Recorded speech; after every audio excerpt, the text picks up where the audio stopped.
Good afternoon, good evening, good morning, gamers. This is Jesus from Jesus Gaming and Podcast.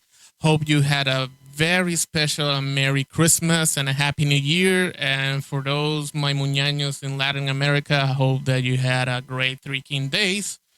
For those who doesn't know, Three King Days is kind of a extended Christmas day, but more attached in the religious aspect of the birth of Jesus Christ and the three magic kings that visit him and Mary the Virgin and Joseph. This kind of celebration obviously has this religious connotation, but for many kids, it means like a second wave of gift, including toys and everything. So I think like Santa Claus, but instead Santa Claus is just the three magic kings. For those who doesn't know what the Three King Days is, which is celebrated on January the 6th. Ironically, since 2 years ago, it had another unfortunate significance, but that doesn't matter. And we're here today in the Jesus Gaming and Podcast. At this time, I think that 2 weeks and a half of break during these holidays, Christmas season, I think it's important to know what transcended on the 2023 in gaming news. So this will be the format. The format will be that I will be mentioning what was the main news for each month. And with each month, I will also be mentioning what will, in my opinion, be the runner-ups for being important news. So obviously there will be 12 important news for each month. And there can be quite a lot of a quantity of runner-ups news. So let's get started.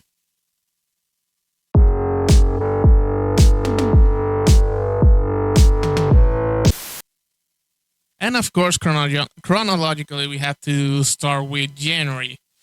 And to me, there were like 1, 2, 3, 4, 5. I'm looking at my notes here. There had been 5 important news, and I think the most important one was an unfortunate way to Riot Games to start the year. It was January 24 in 2023 that Riot Games had to admit that League of Legends and other intellectual properties source code was stolen. Riot Games announced that by January 20th, or like 4 days before going public, regarding of this, that their main servers were hacked, and just in that day, the 24th, they received a formal ransomware threat from the hackers, demanding to be compensated, money speaking, obviously, because many hackers group confuse ethical hacking with ransomware as a good thing, which is not. And obviously, the ransomware includes that they will not be releasing any of the content that was stolen. It was reported back then that the intrusion let the hackers be able to steal the source code for League of Legends, Teamfight Tactics, and a legacy anti-cheat platform. And that situation provoked the Riot Games' ability to release new content to be temporarily affected. And then Riot Games assured that no player's personal information was stolen and did warn delays on game patches, mainly the League of Legends patch 13.2, and that a boom on shit and cheating tools could be in the making. And that's one of the dangerous thing about having a source code for a software being released, because obviously hackers normally can do some software engineers, or maybe they have software engineers friends that can actually do reverse engineering in those source code. And if you happens to see a proliferation of cheats in Valorant and League of Legends, there you have it.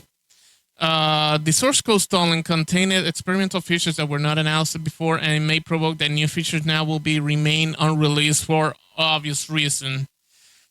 At the time, Riot Games said that they were working through their internal investigation and already stated that the entry point of the hacker was a compromised account given out by social engineering scheme. And of course, they will not be paying the ransomware. And I think this is the correct thing to do. And if you're an owner of a business or a company, you should be aware that your employees and your associates, your stockholders, everyone included in your company and your business needs to know the basics of cybersecurity. No, you don't need to be a computer scientist, a computer engineering, a programmer, software developer, blah, blah, blah, blah. I think that the most basic security or logical security or internet security is an important aspect for every job that deals with the internet. When you plug your computer or your mobile phone to the internet, you need to know what you're doing. You need to know how to be secure, and you need to know when to say no and avoid social engineering. For those who doesn't know what social engineering means, is a concept of people trying to get something out of playing or exploiting your sympathy or your empathy. I can convince you that I have been in a rough year.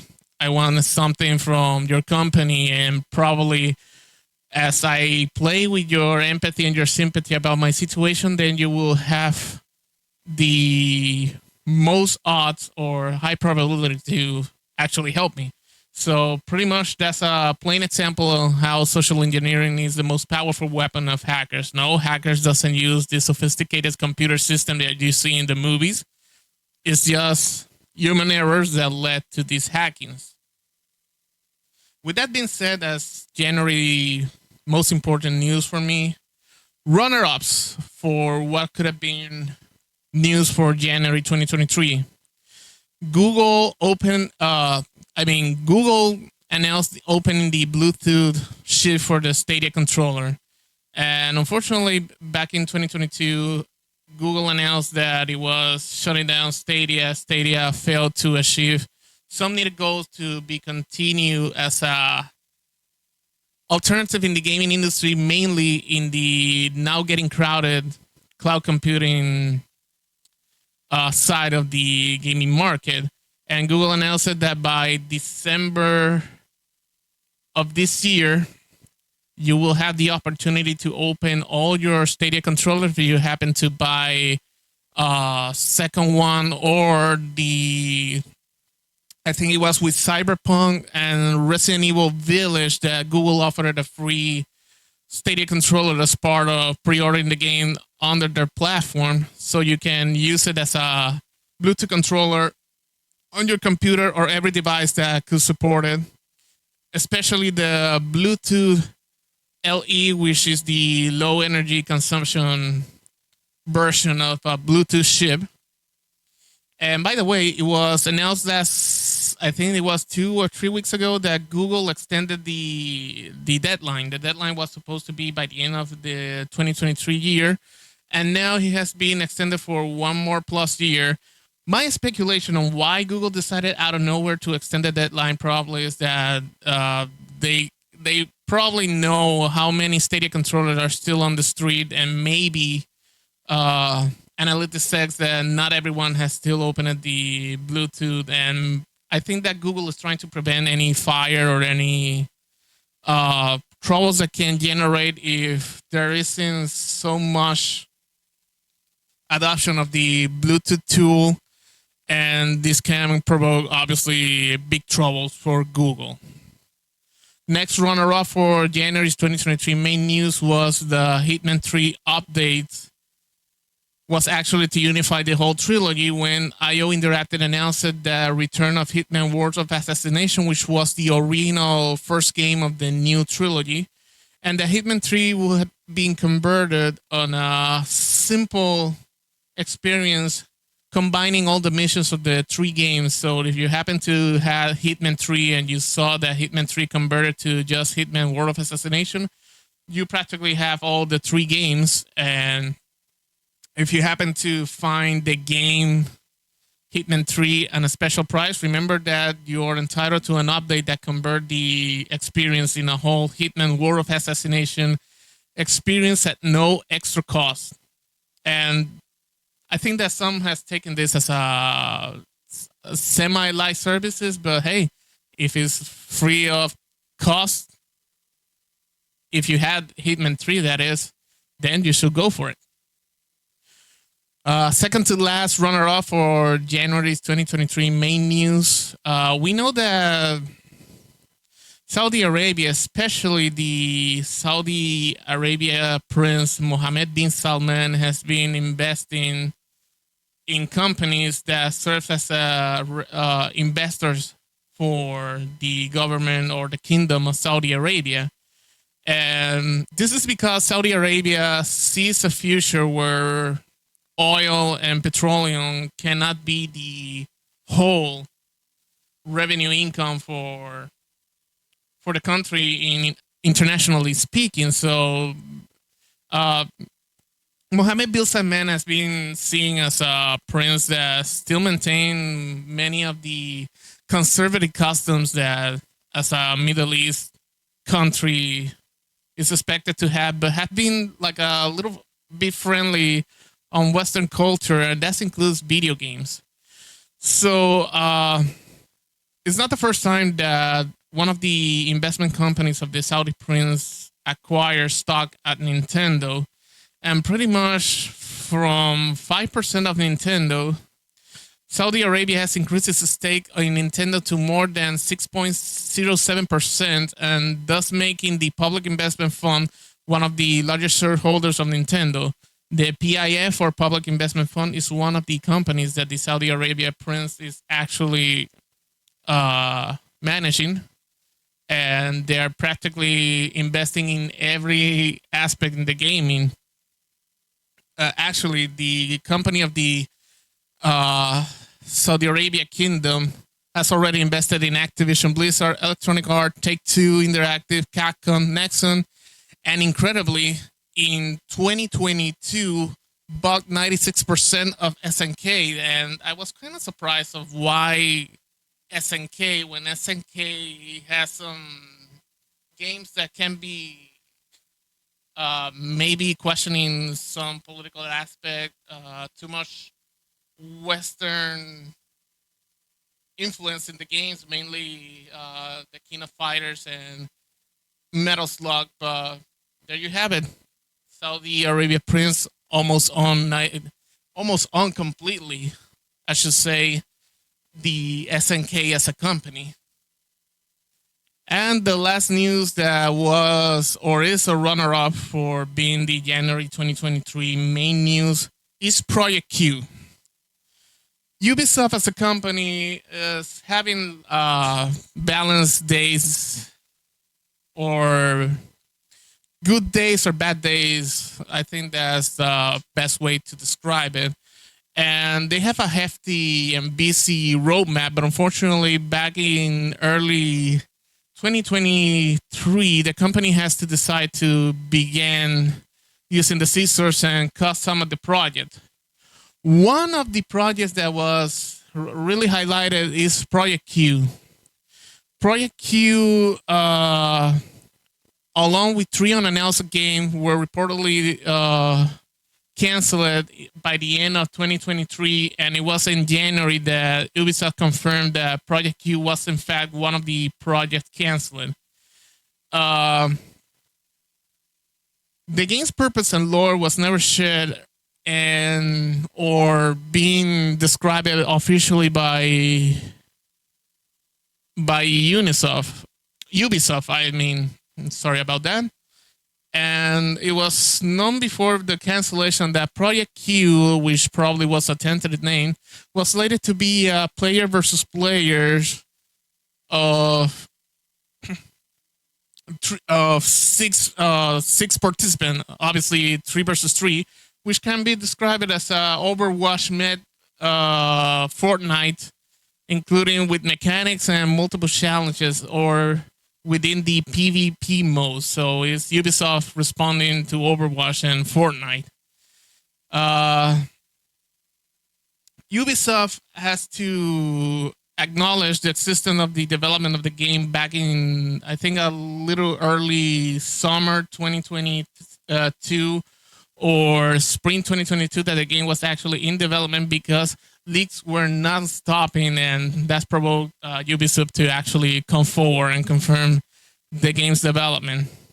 It was quite a 180 degrees about Project Q, and it's a sad thing. I would have loved to try the game and see if we can have yet another alternative in PvP games, multiplayer games. Obviously, the game was slated to be free, but in days that they are trying to push X Defiant as their true multiplayer to answer PUBG, answer Call of Duty Warzone, answer Valorant, answer Overwatch, Midnight Society's Death Drop. It would have been interesting, to be honest.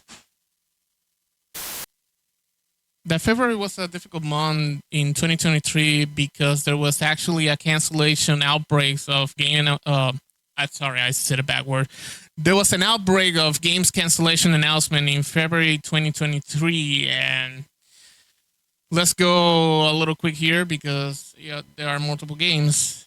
The first one is Bell Studio announcing the closeout of Knockout City. Bell Studio announced on pretty much all the announcements were between late January and February, early February or first half of February, and I'm starting with Knockout City. Bell Studio has announced plans to close its live service action game Knockout City. The closure was officially stated for June 6, 2023, even after the latest season was slated to begin back in February 28. The reason for the cancellation has to do with their inability to make multiple projects at the same time. Actually, back in January, Back for Blood developers also hanged the boot on the game and pretty much cited the same reason, that they have limited resources and they were short-staffed to take multiple projects at the same time. With this, all real money transaction was removed starting in February 28, and the season will started for 12 weeks until the game was shut down, or at least the server was shut down.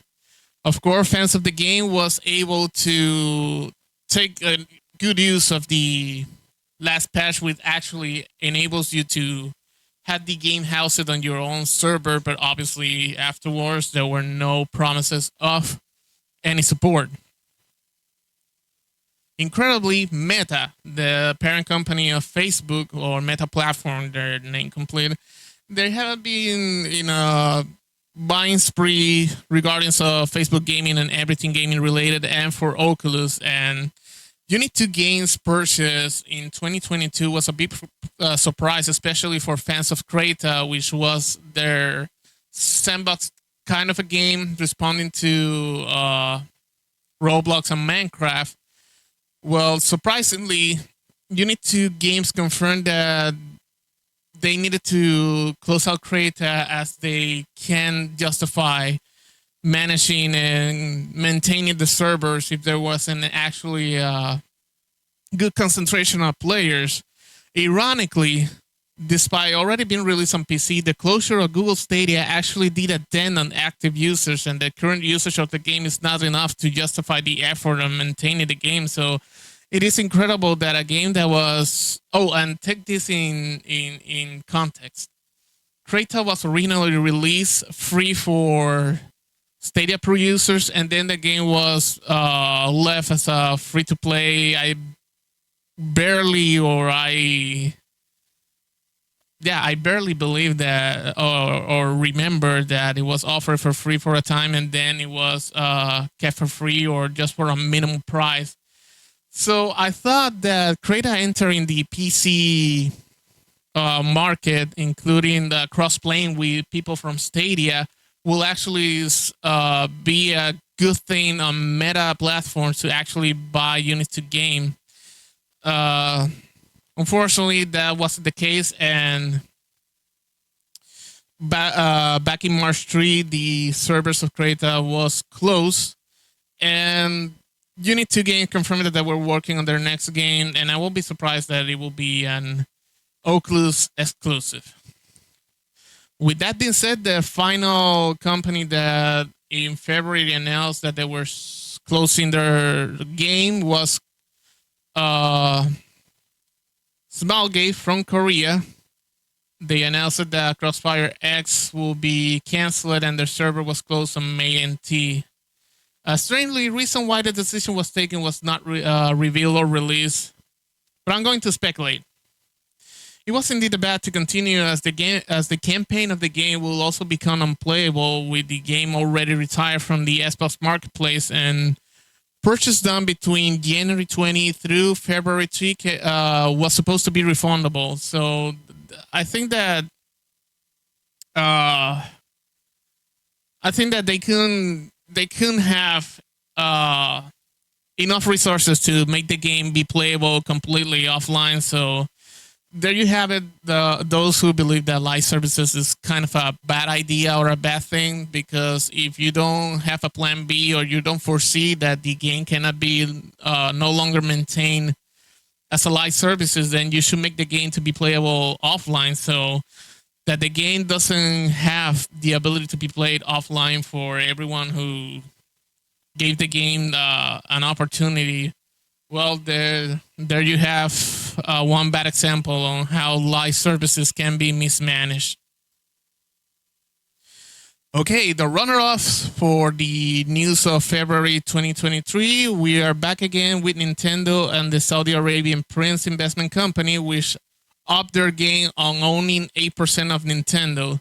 I think it's the pretty same story. The public investment fund actually found some fun on keep investing on Nintendo.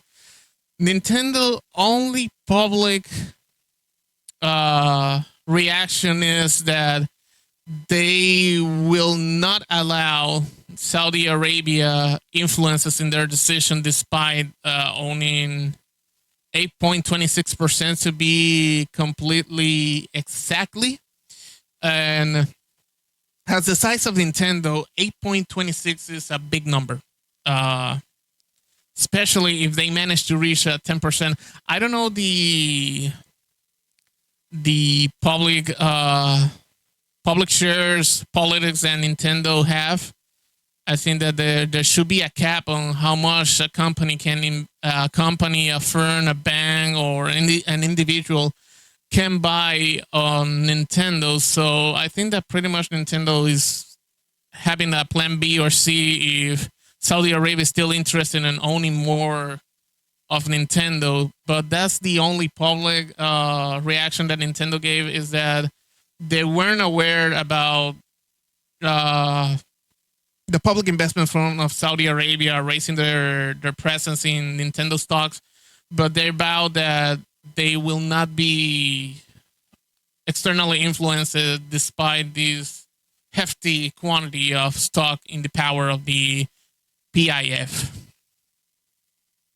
This may be not directly gaming, but I do believe that I think the adding a news about YouTube has to do more with the YouTube gaming content creation, because YouTube, whether we love it, hate it, or practically we don't have any other choice, YouTube means news. And I think that mentioning the exit of Susan Wojcicki as CEO of YouTube is an important one.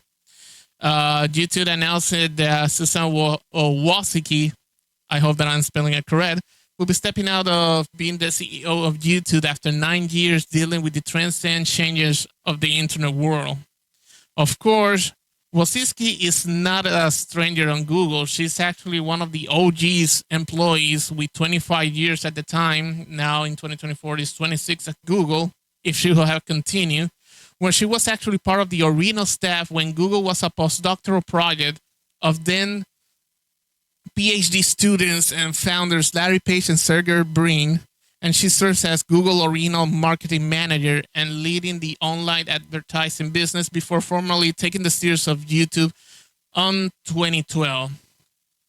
She was replaced by Neil Mohan, who at the time was the chief product office, and Of course, his name resounded more for those who actually follow YouTube's corporate news because he was behind the concept of YouTube TV, YouTube Music, YouTube Premium, also YouTube Shorts, and the YouTube Trust and Safety team. So he pretty much knows what he's doing and knows what he's going to do for the future of YouTube.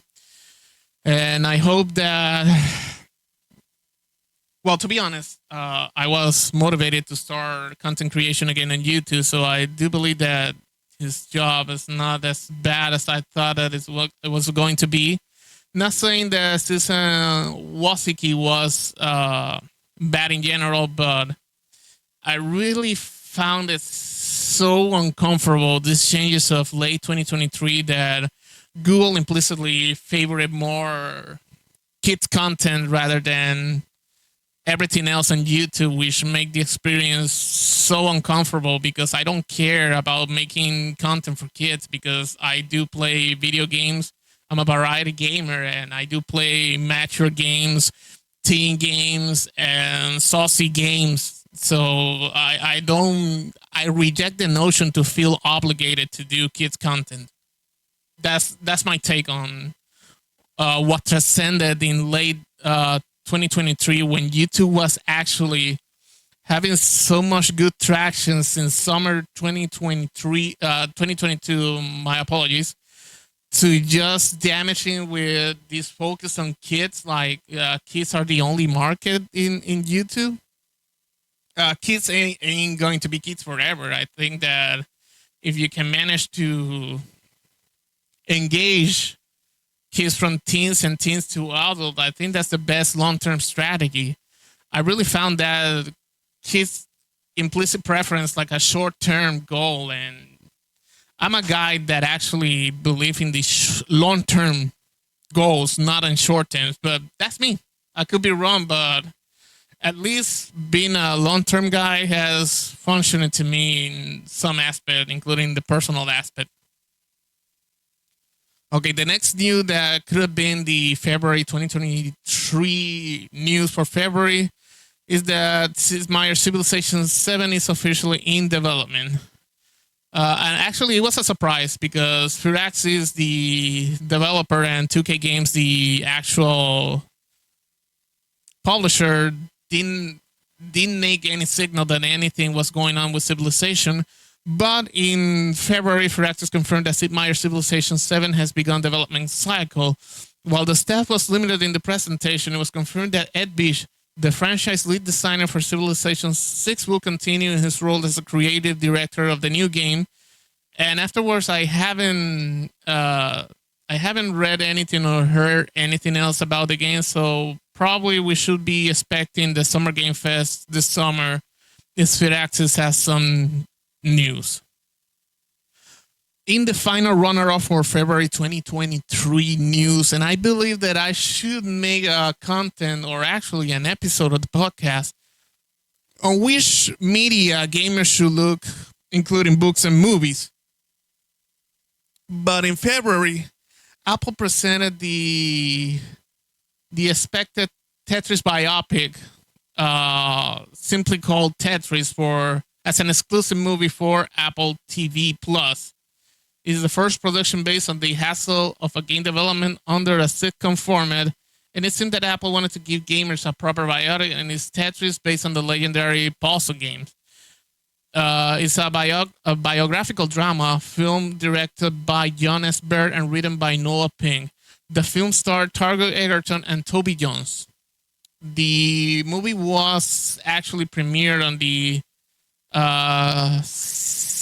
Southwest or SXXW Film Festival back in March 2023 and was released on Apple TV service in March 31 of 2023. Tyrone Egeron plays Hank Rogers, the gaming entrepreneur who was instrumental in discovering Tetris and securing the console gaming rights, thus enabling its release on the Nintendo then revolutionary Game Boy handheld. To do so, he had to negotiate directly with the Soviet regime, since communist law dictated that the game belonged to the people of the Soviet Union.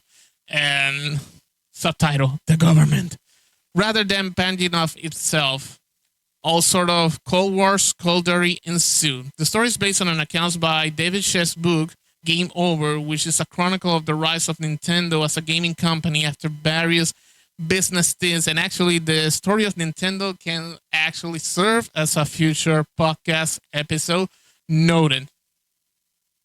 To be honest, I saw the movie by a few days before Christmas Eve. Yeah, I thought that I could have more time during most of the 2023 to actually see the movie, but it was an opportunity that I took a few days before Christmas Eve to see the movie, and yeah, it was so nice to see a functional Game Boy in 2023 and brought so many nostalgia. Ah, nostalgia, nostalgia, nostalgia. Okay, we are now heading to spring of 2023 with March. And to me, the biggest news of March 2023, this month was actually not easy to choose good March top news. So we're going to have a long list of runner-up so far. But to me, Valve confirming that Counter-Strike Global Offensive sequel is real after many leaks of code reference and speculation. It was finally admitted and is one of the worst kept secret of 2023. Counter Global Strike Offensive 2 is official and was coming this year with a summer 2023 release. The time Valve said that it was a brand new game that will be as a free upgrade of Counter-Strike Global Offenses, and all items from players of the arena game will transfer to the new iteration of Counter-Strike. So that explains why was the influx of gamers during the last months of the original game is to actually farm as many items as possible. The Night Fever and the social status that some of the night gives so to many gamers and content creators. Unfortunately, it became true that the announcement was meant that the original game server will cut off in favor of Counter-Strike Global Offensive 2, much like the case of Overwatch 2 when Overwatch original servers were sunset. And finally, the game was confirmed to be based on the Source 2 engine, the in-house engine for everything that Valve self-developed and self-published. And the rest is history, as you will say. In no particular orders, and I'm going to be quick on the March runner-up for top news for March 2023 because we got a lot to say. First off, Paramount Global Senior Vice President Doug Rosen confirmed to Polygon that a Teenage Mutant Ninja Turtle game was in development, and it was based on the last run in which debuted on the comic book shops in 2020 and follows a broken brother of the Teenage Mutant Ninja Turtles as a sole survivor of a major tragic event that took the life of his other three brothers along with Master Splinter, and is on the search for revenge. And this is the only details I am going to say if you haven't read the comics. So I'm pretty looking forward to read both the comics. I actually bought the graphic novel, which compiled all the issues released for the last run, and it was a limited series, not something that it will continue. And also, I'll be looking to playing the game. There hasn't been anything confirmed yet, only that it's been inspired by God of War. So I expect a lot of action in this game where you can practically use the surviving turtle and all his brother weapons as part of the arsenals, and some elements of the story can actually be used on the gameplay. But unfortunately, nothing has been released, confirmed, or announced yet. So we are pretty much, I think, in the expectation for Summer Game Fest this summer. Sorry about the redundancy of the summer word, but there's no E3 this year, so we are depending on Jeff Keighley this year and for the foreseeable future. Next game, and talking about E3, the next runner-up is that by the time the Electronic Software Association didn't announce it and then made it official when the rumors were not stopping, is that they decided to have the company Repov canceling their preparations for E3 2023, and E3 2023 was canceled altogether.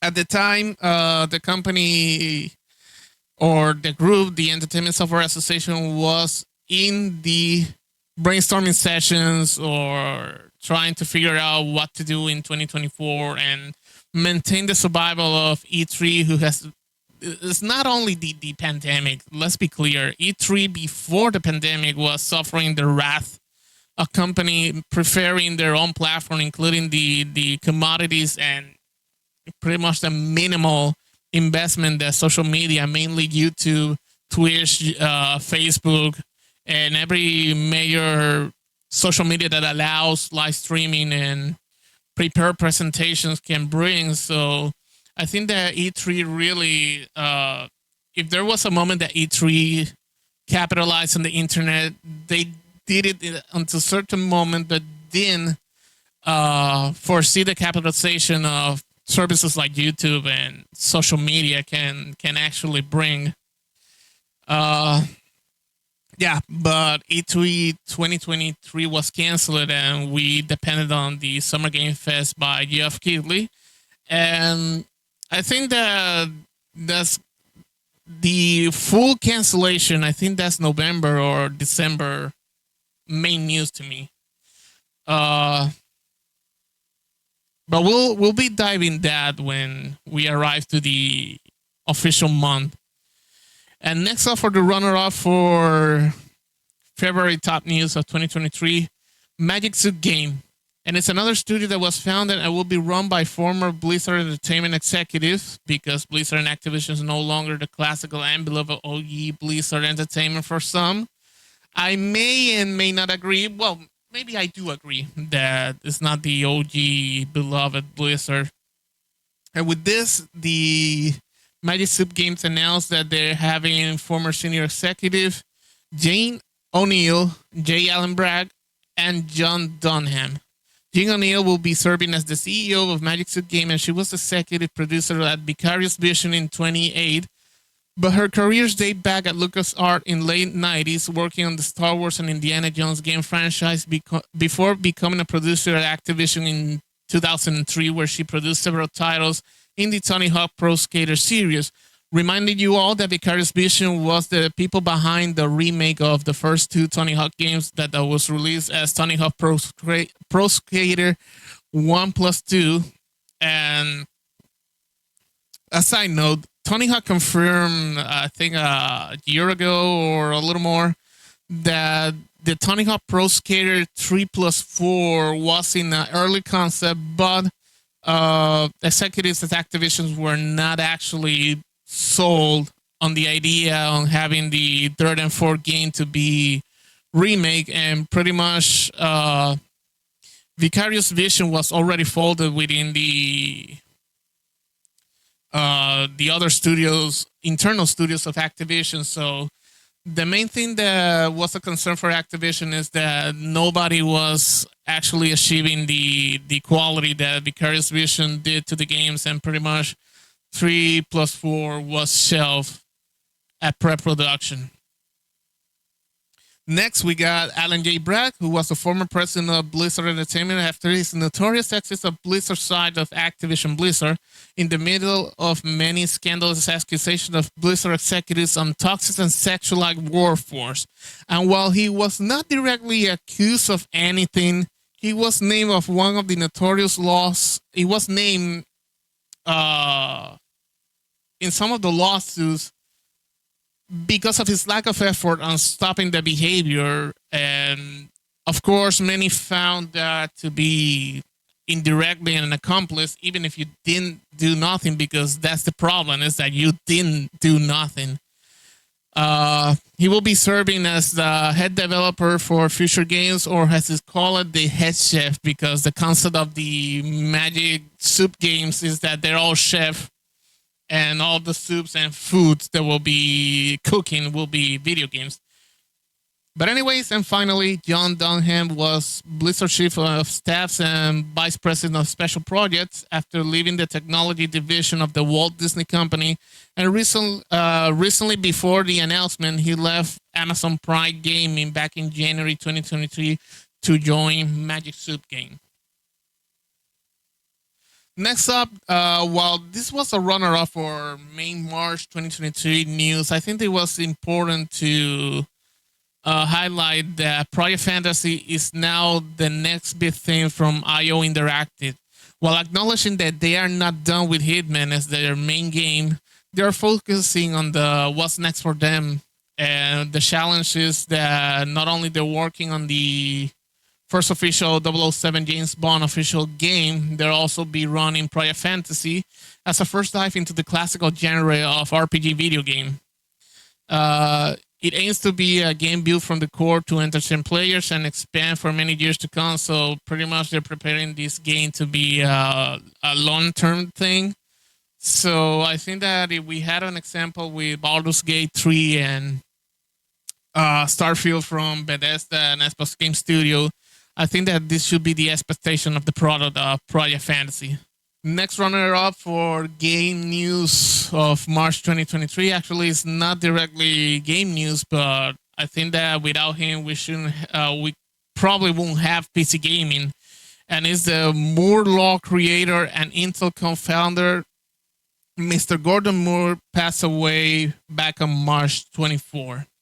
Born on January 3, 1921, developed a fascination with science after receiving a chemistry kit as his 1940 Christmas gift and landing his doctorate on physics in 1954.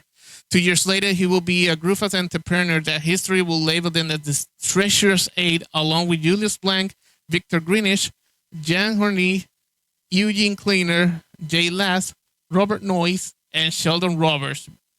And it's because how they left the company Shockley Semiconductor Laboratory in 1977 to found Fairchild Semiconductor after businessman Sherman Fairchild agreed to fund the new company and allowed the right to manage things on their side. And later in 1965, at the request of Electronic Magazine, he publicly forecasted that semiconductors company industry over the next 10 years, and basically, in base of his observations, the number of components like transistors, resistors, diodes, or capacitors in a dense integrated circuit has doubled approximately every year, and speculated that it will be continuously to do so at least in the next 10 years.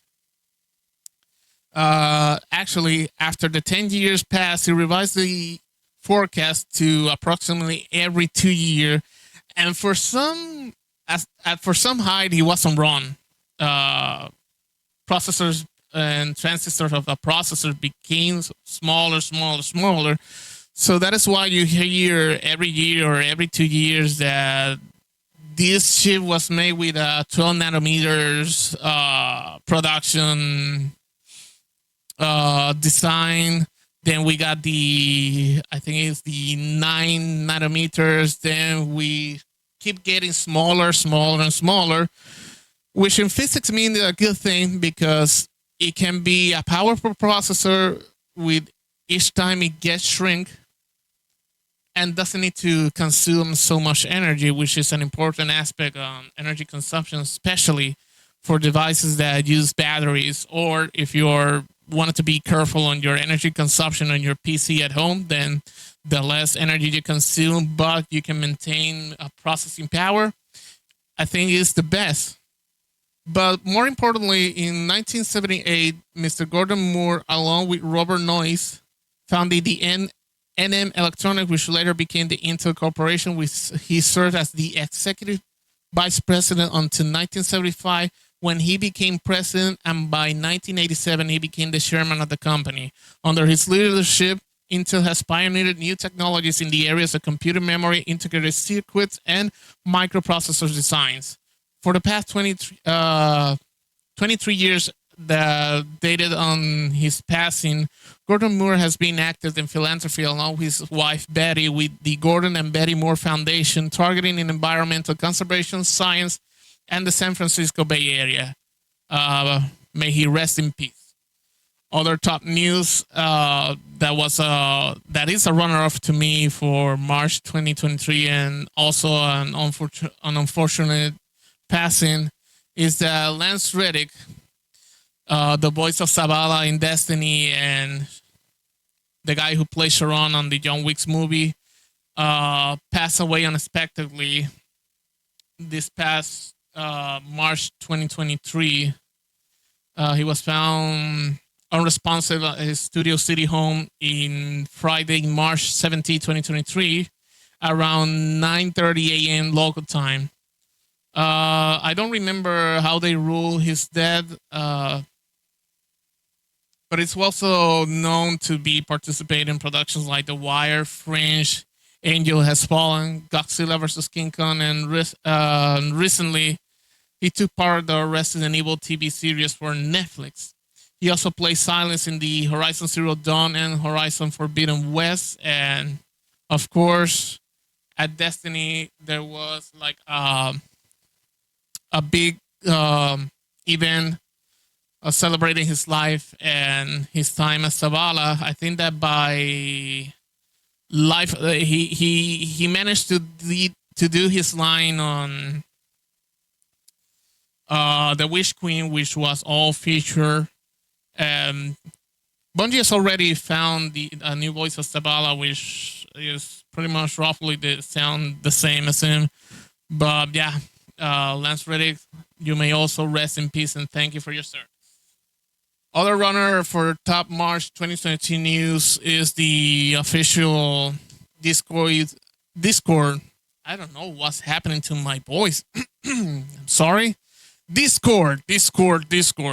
PlayStation 5 officially gained Discord voice call support and variable refresh rate for 2K or 1440p screen, which were in a beta for the firmware of PlayStation 5, I think at the beginning of 2023. So I think this is a big news because Discord has been a great alternative to actually be a good social network and be a good messaging and voice chat area for many gamers. And I can be, or supposedly the vision is that I can be on PC in a game that has crossplay with PlayStation and have my friends and my brothers on PlayStation 5 and we shouldn't have any problems.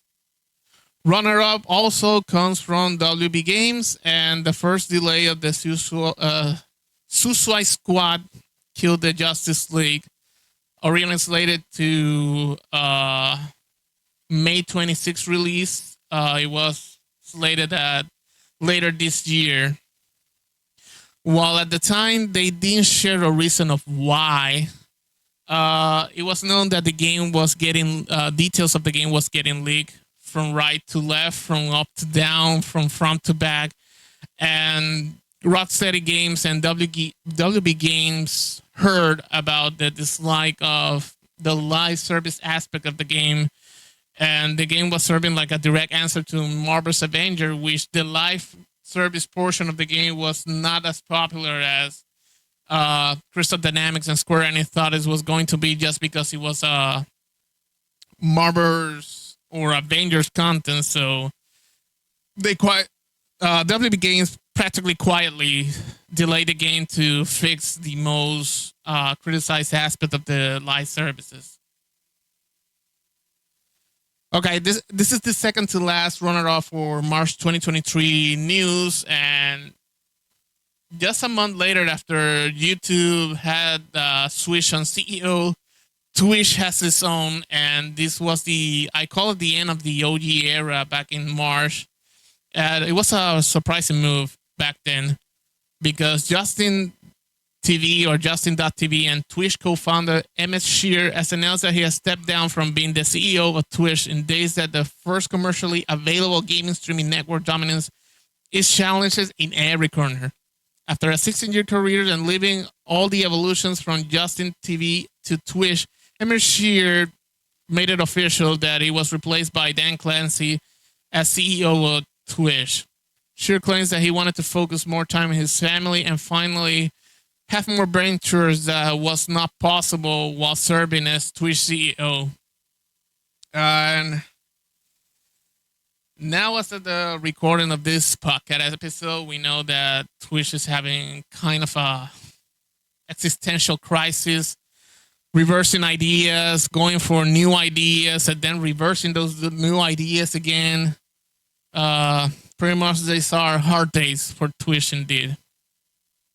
And finally, the final runner-up actually for the March 2023 top news is that Bethesda confirming that Starfield will not be released in the first half of 2023. This was the first non-major delay that the game will suffer. And I think that it was a big news because it was actually, this is the second. I'm sorry. I'm getting my facts straight here. This is the second delay that it was announced because the game was originally announced to be released on November 2022, and it was back in May 2022 that Bethesda confirmed that they cannot compromise any longer to the November 2022 release. And they said that it will be released in the first half of 2023. And March 2023 is where they confirmed that the September 6th will be the release day, which they ended complying, of course. And with the promise of having a Starfield Direct taking place on June 11th, that at that time we heard all the details that we were expecting on launch time for the game. This one is from my one and only true love, Princess Peach. Peach, you're so cool.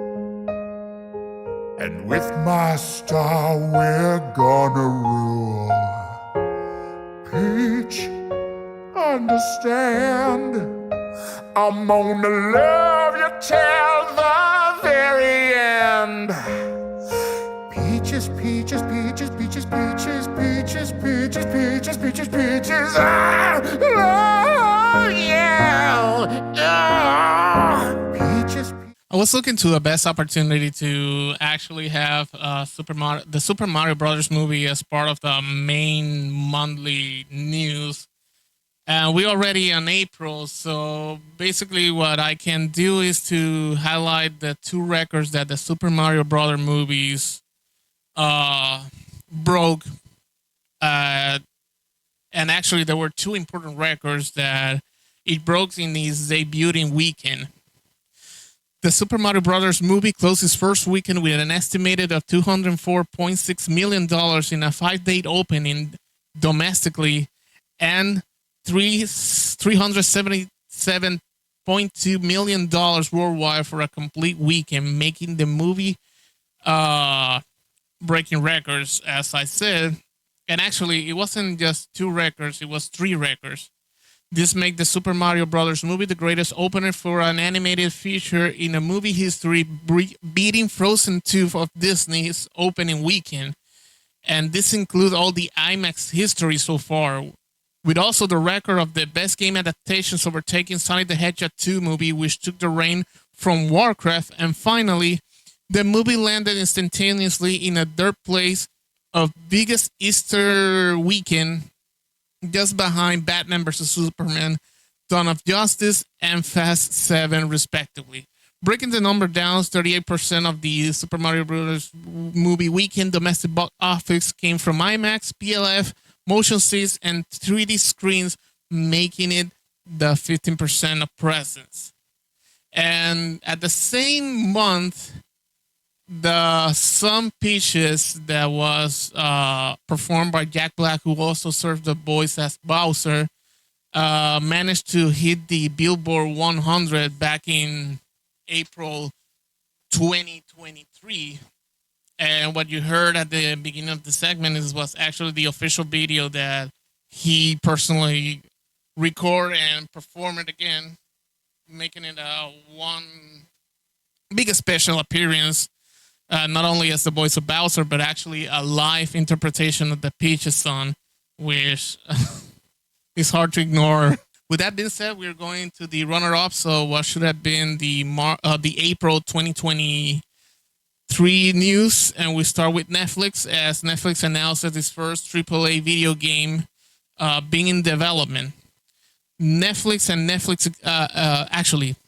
I should say this in order. Netflix has been high on the gaming industry and having its own platform with the Netflix games division, and they have been landing so much exclusives that they actually have a collection for everything that can be acquired via their mobile apps on Android and mobile phones in general. So basically, just stating, he was part of the original Halo team since the days of Bungie, and he actually was on Bungie until early 2023, and he left the company to pursue other opportunities, and it was in April that he confirms news and rumors that he was joining Netflix Games as a creative director, and he confirmed that it will be a AAA multi-platform game and his first original intellectual property. There hasn't been so much detail on what this game might be, so we got to be on the radar. Runner-up for top March 20. I keep saying March. I stayed in March. I'm not in March. I'm in April. Next runner-up for April's 2023 top news is actually AMD announcing the Ryzen C1 family, and this processor is headed for the handheld PC gaming. And I think that's a new, well, like handheld PC gaming is not news, but I think that Valve popularized it with the Steam Deck, and indirectly to me, they made a favor for Linux gaming because the Steam OS running the Steam Deck is based on Arch Linux. But the interesting thing with the Ryzen C1 is that AMD is not compromising on taking any favorites. They are actually taking in as many customers they want or they need, or as their customers see fit for the product. And customer, I mean PC gaming makers. And in the original announcement, the very first company that answered the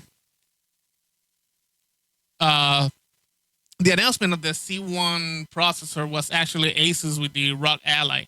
The ROG Ally is not a Linux machine or I should say the personalized operating system. It's a device that you can run a complete version of Windows 11 on your hand. And this is kind of a big thing for both Asus and AMD because this will stretch a new alternative for computing on the go, because the Ally can also be used for general computing if you had the patience on dealing with a small screen doing office kind of thing like documents, spreadsheet, presentation. Software development is possible within the Ally ROG, and the ROG Ally, I said it backwards. And basically, you can just use GitHub to upload any advances that you have in your software development. So yeah, I think that Asus and AMD are trying to prove that mobile computing and working like a full-fledged home PC or office PC is possible, and this is a new level. In the final runner-up news for April 2024, we got Project V, and it's a joint venture with the big guys of video game streaming. Of course, while some view this as a response to Midnight Society confounded by Dr. Drisped, we got a new venture with Ninja, Tim the Tatman, Nick Merckx, Cypher PK, and Courage, and they have a new battle royale game in development called, at the time it was called Project B. I think they changed the name. I don't know why or what happened that they needed to change the name, but they were working with with developer Superjoy Studio, which is a division of Cypher PK's own studio, and we have direct inputs from himself, Ninja, Tim the Tatman, Nick Merce, and Courage. What was shared at the time was that beside the official teaming up of big gaming streamer, is that this is supposedly on 2023 will be in full development with tests, and they will also having some fans testing an early build of the game to have a feedback. And there will be an official Discord that will be behind a paywall or subscription, which grant you to be part of the testing team. It is pending to know what is the thematic of Project B or anything like that. And I think for a moment, I was afraid that they were using Fortnite as a backend, but I think that that shouldn't be the case of using Fortnite as a backend, and I hope that they don't use Fortnite as a backend. That's my opinion, and I hope it becomes a fact. Okay, we arrive on May 2023, and I think the gaming corporate news is what is, to me, the top news for May 2024. And it's a bit surprising that Embracer Group headlines May, because until 2023, Embracer Group was in a buying spree, not only in the gaming industry, but buying players in the entertainment and related to entertainment and gaming companies. So you will be really surprised. I was surprised back then in May 2023 about hearing this news, and subsequently all the bad news that had been plaguing Embracer Group. I think that the latest big gaming news of them acquiring was all the Western studio that Square Enix decided to get rid, including Eidos, Montreal, Crystal Dynamics, and the only mobile division that Square Enix ever had with Square Enix Montreal. So it was kind of a Monday back in that Wednesday, particularly, where Embracer Group acknowledged during their quarterly report that one big $2 billion deal fell apart unexpectedly in the last day of that quarter in particularly, and Embracer Group warned that the fallout of that deal, that $2,000 million or $2 billion deal falling apart, will affect short and long term future plans. And unfortunately, this happening in a closing of a fiscal year. So in terms of business and accountability or money or accountable or accounting, that sounds just horrible. Back then, CEO Lars Wingfors acknowledged that the counterpart of the deal did not compromise on closing the mentioned deal before the Q4 2023 earnings report, which was night before the closing of the quarter, and it was the same counterpart that decided to backpedal the costly deals. Wingfors claims that the deal was verbally agreed back in October 2022. So they were kind of surprised by the negative of that particular party that decided to backward pedals. Later, it was suggested that it was a joint venture again within a company from Saudi Arabia, probably another investment company of the Saudi Prince Mohammed bin Salam, and a gaming studio, which probably they were working on a new and original game. And I think that maybe the risks were too much, and it really, the rumors doesn't state who backpedaled the deal, but I do believe that probably it was the gaming studio that didn't want it to go forward. I don't want to speculate if this may be a political reason, or maybe they got too much suspicious on the interests of Saudi Arabia to actually being part of any of this. But hey, that's my speculation. But what is not a speculation, what is real, is that Embracer Group has been, well, had a difficult 2023. And I think that we are in the middle of, or we are entering the second half of their fiscal year. And all the news that I have been publishing and I have been following since this new broke out, Embracer Group has been in the laying off employees, closing or falling studios within the gaming studios, and actually, recent layoff included currently in development next Tomb Raider games, despite having Amazon Games as the official publisher of the game. And you can tell how things are bad that even if the team working on the next Tomb Raider games suffer from layoff and getting the team smaller because it seems that Embracer Group is preventing on having spent too much money or count with money that they probably can't count. Let's hope that the layoff things within the companies and the industry, which is not well, this is a particular case of Embracing Group. The thing about layoff, which has been a main topic most of the 2023, is the current market uh, state, including the inflation and everything going on around the world. But Embracer Group is a particular special case where this has not necessarily to do with inflation. It's just a failed deal. And again, until 2022, Embracer Group has been in a combo hit, so to speak, about acquiring and growing as an entertainment and gaming conglomerate. So these are tough times. Definitely, these are tough times.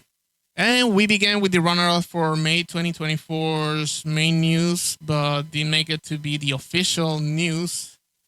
I have been avoiding the Activision Blizzard acquisition because, spoiler alert, that will be the July's main news. But a thing that almost made it to be the April 2024 main news is the fact that we are 6 months later after the FTC officially said that they were against the acquisition of Activision Blizzard by Microsoft. And in April 2023, the European Union regulators give the okay to Microsoft buy Activision Blizzard after Microsoft have been doing all the due diligence and the homework, proving that they were not buying Activision Blizzard just to house all the studios as only reason. Publicly, Microsoft has stated that they want mainly King. You know, the company is called officially Activision Blizzard King. King is the main aspect of Microsoft buying Activision Blizzard King because they want to make a super app store that will include gaming. And reportedly, they plan to use all the best from Battle.net with the team of King and their mobile application development skills to actually have that in production. Obviously, the acquisition of a conglomerate like Activision itself, Activision Blizzard King, sounded the alarm of PlayStation and pretty much the FTC, which has grown a little intolerant of big mergers since the Biden administration took place or took the steering of all the regulators. They have been following the dire scenario that PlayStation made because Call of Duty is their main franchise and the main sales driving for everything on PlayStation. So pretty much the European Union regulator was the scenario that the FTC wanted to avoid back in December 2022 because it was rumored that they preemptively said the no because at that very same day, Microsoft was supposed to have the first meeting with the regulators, and the FTC didn't want to lose the, I think, the flagship against the acquisition and everything, and they knew that Microsoft had the key elements to convince the European Union regulators to have them approve, and they were wrong. They actually gave the okay in 2023 in the month of April. Next runner-up for main gaming news in April 2023. You will hear that Game Freak is everything Pokemon, and Pokemon being housed as the Pokemon company because it became so big that Nintendo couldn't just needed to have something to to house everything that a big franchise that it became even bigger than Mario. That Nintendo needed to make a subsidiary to handle everything Pokemon business. You won't hear that Game Freak announcing a new project, but they did back in April. April. I have been saying April since a few minutes ago. I'm in May. I'm in May. Yeah. Uh, I meant too far to repeat all this, so consider this a blooper. A live blooper and a recorded blooper. My bad, my bad, my bad. We are on May. Okay, so you will hear Game Freak, a big asset of the Pokemon company, announcing on May 2023 that we will be seeing a name called Project Bloom as a new game. Everything that is not Pokemon game. Game Freak announced that he has partnered with Private Division to develop a new action game, and it will be obviously a new intellectual property. The subsidiary of Nintendo, Nintendo Creatures, is actually the parent company of Game Freak, but surprisingly, they allowed this project to continue, and actually, this is going to other platforms. So the game will be released outside Nintendo Switch and the so-called successor of the Nintendo Switch. So yeah, expect to see Game Freak on a PlayStation on a PlayStation Blu-ray cartridge or a Blu-ray package or an Xbox package. This is history in the making. The only condition that it was heard is that the game should not be a direct competition to Nintendo branded games.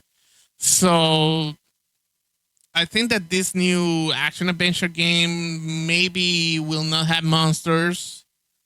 And I don't think that the story will be anything like a Mario game or a Zelda game. So I think that we are inbound for an original story game. And let's hope that is for the best. And I think that if it's a success, I don't think that Nintendo should get the possibility on having an indirect income thanks to anything that Game Freaks can land thanks to the Project Bloom potential success. May. We are on May, not in April. Wow, that was an embarrassing blooper. But anyways, next runner-up for May 2023 top news. Analog is known for creating FPGA devices or field programmables gate arrays, which is the technology behind the cartridges that we knew from Atari, ColecoVision, Nintendo, Super Nintendo, Genesis, Nintendo 64. And I think it's a part way to have a market within the retro gaming and gaming conservation for all games. So back in May, Analog announced what would they be calling the Analog Duo. At this time, the Analog Duo is a machine that will allow you to play PC Engine and TurboGrafx-60 games and both their physical mediums as proprietary HuCard and CD-ROM. The specs include support for original pads and accessories, Bluetooth, Wi-Fi at 2.4 gigahertz for those who are still in the old standard of Wi-Fi. Currently, it is a 5 gigahertz of frequency. USB port for plugging in wired USB pads and SuperGraph system support. The pre-orders began on May 19th, and supposedly the first order were supposed to be fulfilled by the end of the year. So here goes another success on marketing, actually, game preservation. Next May 2023 runner-up for May news, the Super Mario Brothers closest theater venture as the grossest Illumination film yet. And 6 weekends later, the first product of Nintendo and Illumination collaboration sets a few more records. And officially at May, the Super Mario Brothers movie closed its theater-only showing as the most grossing movie ever for Illumination. Also, the movie is the fifth biggest anime movie in history, behind respectively on the Lion King remakes, who made $1.6 billion, Frozen 2 with 1.4, the original Frozen movie with $1.28 billion, and the incredible sequel Incredible 2 with $1.24 billion. That's how they made. So what this means is that the movie made a total global haul of $1.21 billion, which is not to be surprising. It can escalate even further above the mentioned statistic. For Illumination Entertainment directly, the Super Mario movies is the first place for Best Animated Movie, followed by Minions with $1.157 billion and Despicable Me 3 with $1.032 billion. So GG Nintendo Illumination for this achievement. Let's hope that if there is a sequel for the movie, I hope it doesn't take so much long. And finally, as I was supposed to include The Legend of Zelda Tears of the Kingdom, I think back in the February segment of this episode, but I think that it was fair to have this as a runner-up main top news for May 2023, and is that the Legend of Zelda Tears of the Kingdom already broke a big record by then, and Nintendo announced that in May, the game has sold over 10 million copies worldwide in its first days of release, becoming the fastest selling game in the history of the Legend of Zelda series. And to have some perspective, his predecessor, The Legend of Zelda Breath of the Wild, took over from The Legend of Zelda Twilight Princess 6 years ago, or by the release, obviously, Breath of the Wild in both Nintendo Switch and the later days of the Wii U, with 29 million copies as early as 2023. Meanwhile, Twilight Princess on its own made 8.6 million copies, taking over the Ocarina of Time record of 7.6 million copies. So you see how the numbers grown up by each gaming generation, because obviously Ocarina of Time was the Nintendo 64 main Zelda game, and Twilight Princess, while it was released on the original Wii, the game was supposed to be originally a Nintendo GameCube exclusive, but obviously Nintendo took a little longer than expected to develop the game, and it was decided that the game will transcend both on the Nintendo GameCube and the Wii.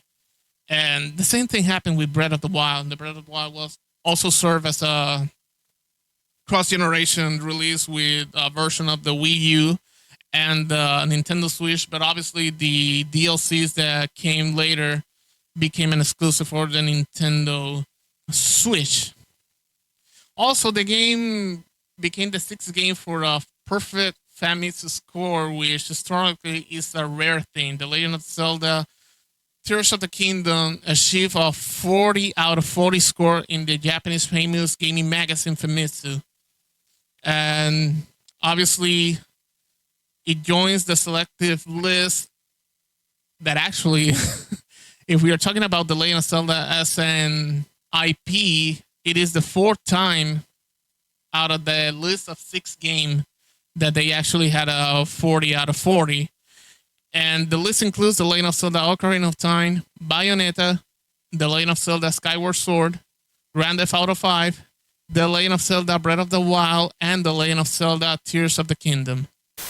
Well, I do want to apologize again for the previous mishap in the last sections for this part 1 of the gaming news, or the best gaming news compilation for 2023. In next week's part 2, we're going to be finishing off from June to December, and my take for the releases and my expectations for 2024. I wanted to thank everybody to hanging out with me. I never thought that this part 1 will take over an hour, so GG's for all you, my muñaños and gamers fans, that allowed me the opportunity to have you as my audience. If you are seeing this on YouTube podcast, you can leave a comment and let me know what are your thoughts on all the news that I have been sharing so far, and what you wanted or what you expected to be any top news for any particular month. Remember to hit the like and subscribe to help me continue bringing out gaming content. If you're listening through Spotify, Castbox, iHeartRadio, Radio Public, Apple Podcasts, Amazon Music, Google Podcasts, which unfortunately will be cut this year. Thank you so much for listening to the audio-only version of the podcast. Remember to choose your platform of your preference. Without any further thing to add, this was Jesus from Jesus Gaming Podcast. Have a good one, health, and success.